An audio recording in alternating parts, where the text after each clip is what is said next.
The Democratic National Committee is in a PR crisis of its own making. After months of pressure to release its autopsy report on the 2024 presidential election, which DNC Chair Ken Martin initially refused to make public, the DNC finally released what it says is the full, unredacted report this week. But it has left us all with more questions than answers. Our friend and colleague Eugene Daniels highlighted some major omissions from the report, writing, quote, "No Israel, no Gaza, no mention of President Joe Biden's age, unpopularity, or his decision to run again." Meantime, Martin writes that he's, quote, "not proud of this product. It does not meet my standards, and it won't meet your standards." Now, there are growing calls inside the party for Martin to resign, as some Democrats are anxious for new leadership ahead of the November midterms. And joining us now is David Hogg, former DNC vice chair. He's also the president of Leaders We Deserve and the co-founder of March for Our Lives. And if you remember, last summer, Politico obtained audio where Ken Martin expressed frustration over his ability to lead the DNC because of infighting with Hogg. David, it's good to have you back on the show. So I guess let's start with what I kind of just laid out there. No mention of Gaza, no mention of Palestinian people, no mention of the protests at the DNC, no mention of Israel, no mention of Benjamin Netanyahu, no mention of Joe Biden's age. They even didn't really mention inflation as an issue for voters, only really in regards to campaign fundraising and spending. It was shocking to me. And then there are entire sections where it just says no conclusion provided. I mean, were you as surprised? I mean, I guess you know some of the infighting and the challenges that have been going on inside the DNC. So were you surprised or no? You know, I never expected to agree with all of it, but I have to be honest with you. It is stunning to me that this would ever be released in its incomplete form in the way it was done. And not just to announce that they're going to do they're going to redo it, that it wasn't up to par in the first place. Because, you know, what's crazy about this is that this is exactly what Ken Martin ran on. And I thought it was a great idea, right? Releasing an autopsy to tell people what happened in this election. He ran on this and ran on releasing it, then had his friend put together this report, who had not really, from my understanding, worked in politics since Bill Clinton was elected back before I was alive.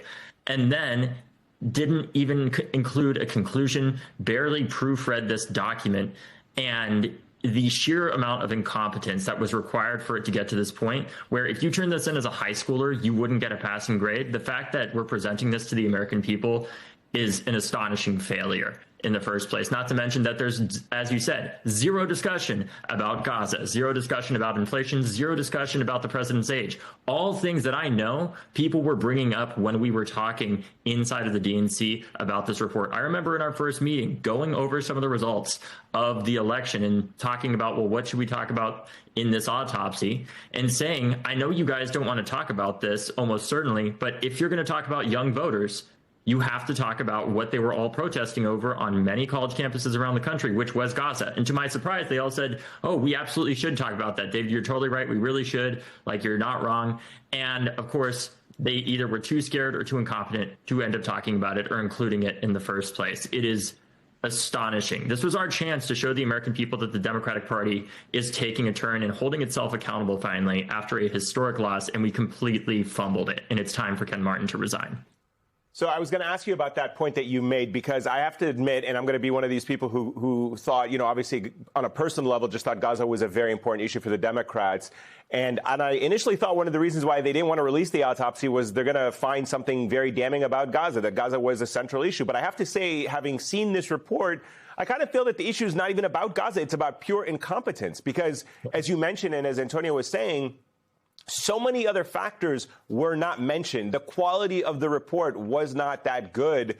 There's not a lot of fact-based findings in there. There's not a lot of analysis. There's not a lot of depth to it. That I even think trying to make this about Gaza deflects from the incompetence of the DNC in this current moment.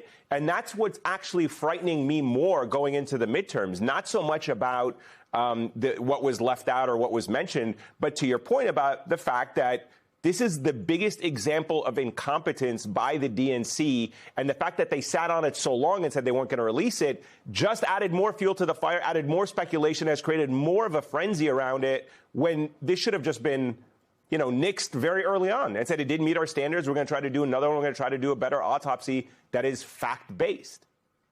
Right. And the fact of the matter is here, we could have this is a huge opportunity for our party to turn a corner and show people we are actually going to hold ourselves accountable, right? Ken came together and said that he was going to release this. He ran on this. This wasn't a surprise. This wasn't forced on him. And he could have put together some kind of group of experts, an impartial group of experts, to go and interview people, to look at the polling, look at the data, talk to the campaign operatives, talk to the fundraisers, and put together a report, kind of like's done after a plane crash, of impartial people that could actually say, okay, this is what actually happened here, and here's what we're going to do differently next time. And the fact that the reason it appears to me that this report was not released wasn't because there was some kind of crazy cover-up, but more than anything, as you said, it was just sheer incompetence. Yeah. Frankly, is even more concerning, because no matter if you agree that you think that Gaza had a huge role to play in the election, or you think that it didn't, I personally think it had a major role, along with things like inflation, along with things like the president's age.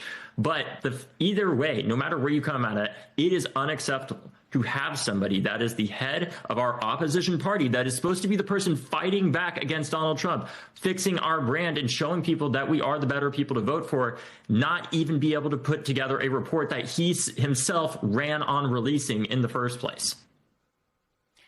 David, one other piece of incompetence here that I'd love for you to weigh in on is the timing of the release of this chicken scratch report.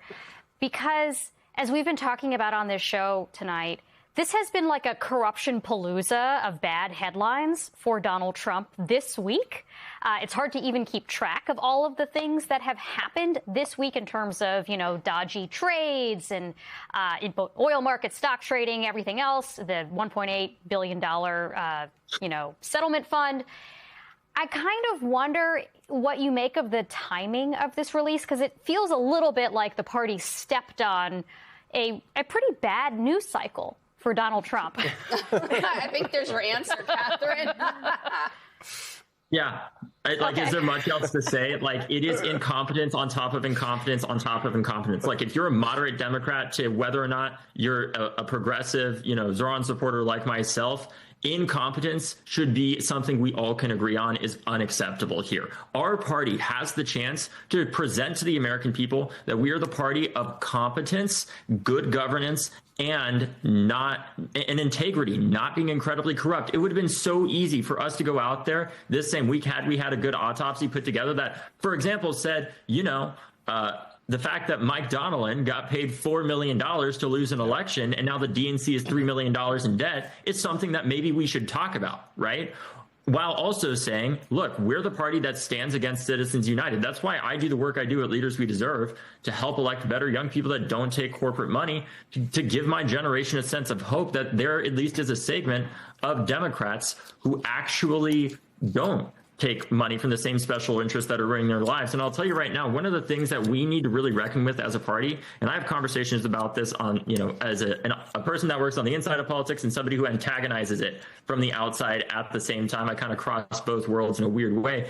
It is fascinating to me the number of conversations that I have had in this town with many establishment Democrats who insist we have to take corporate money over and over and over again because Republicans are taking it. Look, we outraised Donald Trump and still lost the election. I think we outraised him by $500 million. On top of that, maybe we wouldn't have to spend so much money defending our candidates and their decisions if we voted for better policies, because we weren't in bed with these corporations constantly. And the American people, we could present to the American people, hey, we actually are not just saying we need to go and overturn Citizens United. We're actively working within our own party to reject the influence of corporate money so that we properly represent you, and not the data center getting built in your backyard, not the private equity firm coming and buying up your neighborhood.